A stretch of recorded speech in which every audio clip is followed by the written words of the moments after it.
ఇంకా వండర్ ఏంటంటే ఇప్పుడు వరంగల్ కాన్స్టిట్యున్సీ ఉంది చూడు ఎంత గమ్మత్ ఉంటుందో. వరంగల్ జిల్లాలో వరంగల్ ఉంటుంది, మనకు నరసంపేట ఉంటుంది, వర్ధనపేట ఉంటుంది.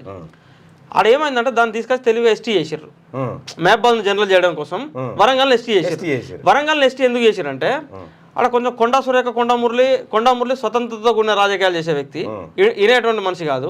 ప్లస్ దొంతి మాధవరెడ్డి అక్కడ నరసంపేట ఎమ్మెల్యే ఉన్నా ఆయన ఎన్నడూ రేవంత్ రెడ్డి దగ్గర పోతలేడు. ఆ రేవంత్ రెడ్డిని డోంట్ కేర్ ఇట్లా తీసిపారేస్తున్నాడు. రేవంత్ రెడ్డి అన్న వేమనరేంద్ర రెడ్డి అన్న డోంట్ కేర్ అంటా ఉన్నాడు.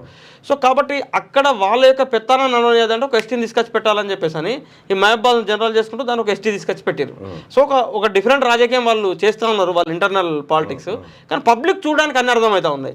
సో మన కాన్సెప్ట్ అది కాదు, కానీ వాళ్ళు చేసేటువంటి ప్రతి అంశాలు ఈ కుట్రలు ఈ కుతంత్రాలు ఏవైతే ఉంటాయో వీళ్ళు ఏమనుకుంటారంటే ఇవి ఎవరికి అర్థమవుతారు. ఈ గ్రూప్ 1 కాడనే దొరికిపోతుంది.